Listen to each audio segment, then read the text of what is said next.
Chilli powder, ಸಖತ್ ಖಾರ, ಬಣ್ಣ ಮತ್ತು ರುಚಿ. ಆಚಿ ಚಿಲ್ಲಿ ಪೌಡರ್. ಕುಂದಾನಗರಿ ಬೆಳಗಾವಿಯಲ್ಲಿ ಹೆಚ್ಚಾಗಿದೆ ಬೀದಿ ನಾಯಿಗಳ ಹಾವಳಿ. ಮಕ್ಕಳು, ವೃದ್ಧರು ಹೊರಗಡೆ ಹೋಗಲಾದಂತಹ ಪರಿಸ್ಥಿತಿ ನಿರ್ಮಾಣ ಆಗಿಬಿಟ್ಟಿದೆ. ಬೆಳಗಾವಿ ನಗರದ ಜೋಶಿಮಾಳದಲ್ಲಿ ಓಡಾಡೋಕೆ ಜನರು ಭಯ ಪಡ್ತಾ ಇದ್ದಾರೆ. ನಡೆದುಕೊಂಡು ಹೋಗ್ತಿದ್ದ ಕುಟುಂಬದ ಮೇಲೂ ಕೂಡ ಶ್ವಾನಗಳು ಅಟ್ಯಾಕ್ ಮಾಡಿದ್ದಾವೆ. ನಾಯಿಗಳು ದಾಳಿ ಮಾಡುವಂಥ ದೃಶ್ಯ ಸಿಸಿ ಕ್ಯಾಮ್ರಾದಲ್ಲಿ ಸರಿಯಾಗಿದೆ. ಬೀದಿ ನಾಯಿಗಳಿಗೆ ಕಡಿವಾಣ ಹಾಕಲ್ಲ ಪಾಲಿಕೆ ಅಂಥೇಳಿ ಸಾರ್ವಜನಿಕರು ಹಿಡಿ ಶಾಪವನ್ನು ಹಾಕ್ತಾ ಇದ್ದಾರೆ. ನೋಡಿ, ಎಲ್ಲ ಕಡೆ ಬೀದಿ ನಾಯಿಗಳ ಹಾವಳಿ ಹೆಚ್ಚಾಗ್ತಾ ಇದೆ. ಸುಪ್ರೀಂ ಕೋರ್ಟ್ ಕೆಲವೊಂದಿಷ್ಟು ಆದೇಶಗಳನ್ನು ಕೊಟ್ಟಿದೆ, ಆದರೆ ಏನೇ ಕ್ರಮ ತೆಗೆದುಕೊಂಡ್ರೂ ಕೂಡ ಆಗ್ತಾ ಇಲ್ಲ. ನೋಡಿ, ನಡ್ಕೊಂಡು ಹೋಗ್ತಾ ಇದ್ರು, ಆ ಟೈಮ್ನಲ್ಲಿ ಹೇಗೆ ಅಟ್ಯಾಕ್ ಮಾಡುತ್ತೆ ಬೀದಿ ನಾಯಿಗಳ ಹಿಂಡು ಅಂತೇಳಿ ಭಯನೇ ಇಲ್ಲ. ಒಬ್ಬೊಬ್ಬರೇ ಓಡಾಡಿದ್ರೆ ಮುಗಿದೇ ಹೋಯಿತು, ಹಿಡಿದು ಸಾಯಿಸ್ಬಿಡುತ್ತೆ ಕಚ್ಚಿ. ಅಲ್ಲಿ ಗುಂಪಾಗಿ ಹೋದರೂ ಕೂಡ ಬೀದಿ ನಾಯಿಗಳು ಸಾರ್ವಜನಿಕರನ್ನ ಬಿಡ್ತಾ ಇಲ್ಲ. ನೋಡಿ, ಚಿಕ್ಕ ಮಕ್ಕಳು ಸಿಕ್ಕರೆ ಮುಗಿದೇ ಹೋಯ್ತು ಕತೆ. ಯಾರು ಬಿಡಿಸ್ಕೊಳ್ಳೋಕ್ಕೆ ಬರದೇ ಇದ್ದರೆ ಅಲ್ಲಿ ಕಚ್ಚಿ ಗಾಯಗೊಳಿಸಿ ನಾಯಿಗಳು ಸಾಯಿಸಿಬಿಡ್ತವೆ. ಹಾಗಾಗಿ ಈ ಜೋಶಿ ಮಾಳದಲ್ಲಿ ಸಾಕಷ್ಟು ವಿಪರೀತವಾಗಿ ಬೀದಿ ನಾಯಿಗಳ ಹಾವಳಿ ಜೋರಾಗಿದೆ. ಇದಕ್ಕೆ ಕಡಿವಾಣ ಹಾಕ್ತಾ ಇಲ್ಲ ಪಾಲಿಕೆ ಅಂಥೇಳಿ ಸಾರ್ವಜನಿಕರು ಆಕ್ರೋಶವನ್ನು ಹೊರಹಾಕ್ತಾ ಇದ್ದಾರೆ. ಕೈಯಲ್ಲಿ ಕೋಲು ಅಥವಾ ಕಲ್ಲನ್ನು ಹಿಡಿದುಕೊಂಡು ಹೋಗಲೇಬೇಕಂಥ ಪರಿಸ್ಥಿತಿ ಸದ್ಯಕ್ಕೆ ನಿರ್ಮಾಣವಾಗಿದೆ. ಮತ್ತಷ್ಟು ಮಾಹಿತಿ ನಮ್ಮ ಪ್ರತಿನಿಧಿ ಶ್ರೀಧರ್ ನೀಡ್ತಾರೆ. ಶ್ರೀಧರ್, ನೋಡ್ತಾ ಇದ್ದೀವಿ ಬೀದಿ ನಾಯಿಗಳ ಅಟ್ಟಹಾಸ ಬೆಳಗಾವಿ ನಗರದಲ್ಲಿ ಹೇಗಿದೆ ಅಂಥೇಳಿ. ಯಾವುದೇ ಕ್ರಮವನ್ನು ತೆಗೆದುಕೊಳ್ಳಿಕ್ಕೆ ಪಾಲಿಕೆ ಇನ್ನೂ ಕೂಡ ತೀರ್ಮಾನವನ್ನು ಮಾಡಿಲ್ವಾ ಅಥವಾ ಯಾವುದು ಸಕ್ಸಸ್ ಆಗ್ತಾ ಇಲ್ವಾ? ಏನೆಲ್ಲ ಪ್ಲಾನ್ ಮಾಡ್ಕೊಂಡಿದ್ದಾರೆ? ಆಕ್ರೋಶ ವ್ಯಕ್ತವಾಗ್ತಿರೋದು ಹೇಗೆ ಸಾರ್ವಜನಿಕರಿಂದ?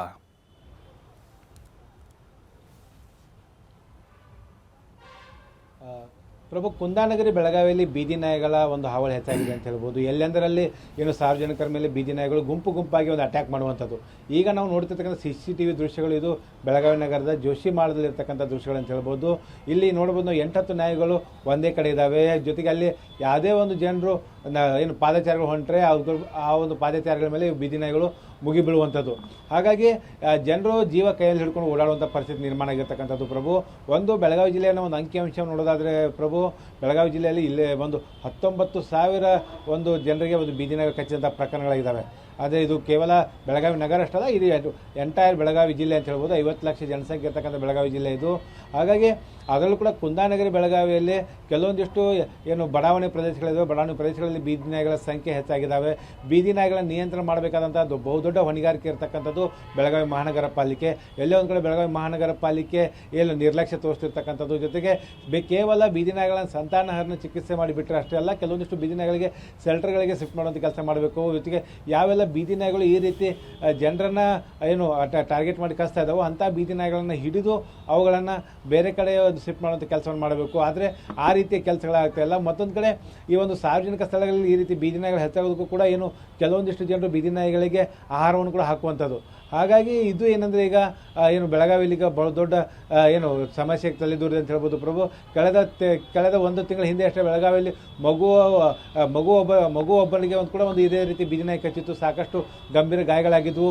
ಆಗ ಒಂದು ಮಹಾನಗರ ಪಾಲಿಕೆಯಿಂದ ಆ ಒಂದು ಕುಟುಂಬಕ್ಕೆ ಪರಿಹಾರ ಧನವನ್ನು ಕೊಡುವಂಥ ಕೆಲಸವನ್ನು ಕೂಡ ಆಗಿತ್ತು.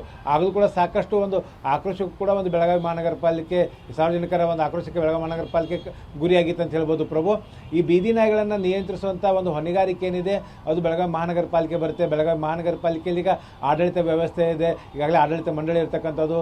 ಹಾಗಾಗಿ ಇಲ್ಲಿ ಬೀದಿ ನಾಯಿಗಳಿಗೆ ಕಡಿವಾಣ ಹಾಕುವಂಥ ಕೆಲಸವನ್ನು ಎಲ್ಲೇ ಒಂದು ಕಡೆ ಬೆಳಗಾವಿ ಮಹಾನಗರ ಪಾಲಿಕೆ ಮಾಡುವಲ್ಲಿ ವಿಫಲವಾಗಿರ್ತಕ್ಕಂಥ ಭಾಳ ಸ್ಪಷ್ಟವಾಗಿ ಕಂಡು ಬರ್ತಾ ಇದೆ. ಮತ್ತು ಅನೇಕ ಸಾರ್ವಜನಿಕರು ಮಹಾನಗರ ಪಾಲಿಕೆಯ ಒಂದು ಸಹಾಯವಾಣಿ ನಂಬರ್ಗೆ ಕರೆ ಮಾಡಿ ಈ ರೀತಿ ಬೀದಿ ನಾಯಿಗಳ ಹಾವಳಿ ಹೆಚ್ಚಾಗಿದೆ, ಅವುಗಳನ್ನು ಬೇರೆ ಕಡೆ ಶಿಫ್ಟ್ ಮಾಡಿ ದೂರು ಕೊಟ್ಟರು ಕೂಡ ಯಾರೂ ಕೂಡ ಸರಿಯಾಗಿ ಇದನ್ನು ಕಾರ್ಯಾಚರಣೆ ಮಾಡ್ತಾ ಇಲ್ಲ. ಯಾಕಂದರೆ ಏನು ಬೆಳಗಾವಿಯಲ್ಲಿ 58 ವಾರ್ಡ್ಗಳಿದ್ದಾವೆ. ಬೀದಿ ನಾಯಿಗಳ ಕಾರ್ಯಾಚರಣೆ ಮಾಡುವಂಥ ಕೇವಲ 1 ಅಥವಾ 2 ತಂಡಗಳಿರ್ತಕ್ಕಂಥದ್ದು. ಈ ತಂಡಗಳಿರ್ತಕ್ಕಂಥ ಕಾರಣಕ್ಕಾಗಿ ಎಲ್ಲ ಕಡೆ ಒಂದು ಕಾರ್ಯಾಚರಣೆ ಮಾಡೋದಕ್ಕೆ ಸಾಧ್ಯವಾಗ್ತಾ ಇಲ್ಲ. ಇವೆಲ್ಲ ರೀತಿಯ ಸಮಸ್ಯೆಗಳಿದ್ದಾವೆ. ಅದಕ್ಕಂತ ಹೇಳಿ ಬೆಳಗಾವಿ ಮಹಾನಗರ ಪಾಲಿಕೆಯಲ್ಲಿ ಪ್ರತಿ ವರ್ಷ ಕೂಡ ಒಂದು ಲಕ್ಷಾಂತರ ರೂಪಾಯಿ ಹಣವನ್ನು ತೆಗೆದಿಡಲಾಗುತ್ತೆ. ಲಕ್ಷಾಂತರ ರೂಪಾಯಿ ತೆಗೆದಿಟ್ಟರು ಕೂಡ ಬೀದಿ ನಾಯಿಗಳ ಒಂದು ಉಪ್ಪಟಾಳ ಏನಿದೆ, ಉಪ್ಪಟಾಳ ಕುಂದಾನಗರಿ ಬೆಳಗಾವಿಯಲ್ಲಿ ಮುಂದುವರೆದಿದೆ ಅಂತಲೇ ಹೇಳ್ಬೋದು. ಪ್ರಭು, ಥ್ಯಾಂಕ್ ಯು ಶ್ರೀಧರ್ ಮಾಹಿತಿಗಾಗಿ. ಆದಷ್ಟು ಬೇಗ ಬೀದಿ ನಾಯಿಗಳ ಹಾವಳಿಗೆ ಬೆಳಗಾವಿ ಮಹಾನಗರ ಪಾಲಿಕೆ ಕಡಿವಾಣವನ್ನು ಹಾಕಬೇಕು. ನೋಡಿ, ಒಂದೊಂದು ದೃಶ್ಯ ಕೂಡ ಹೆಂಗೆ ಭಯ ಹುಟ್ಟಿಸುವಂತಿದೆ ಅಂತ. ಒಬ್ಬೊಬ್ಬರೇ ಓಡಾಡೋದು ಕತೆ ಮುಗಿದೇ ಹೋಯ್ತಲ್ಲ. ನೋಡಿ ಯಾರನ್ನೂ ಬಿಡ್ತಾ ಇಲ್ಲ ಅವು. ಸಣ್ಣ ಸಣ್ಣ ಮಕ್ಕಳು ಏನಾದರೂ ಸಿಕ್ಕಿಬಿಟ್ರೆ ಮುಗಿದೇ ಹೋಯಿತು.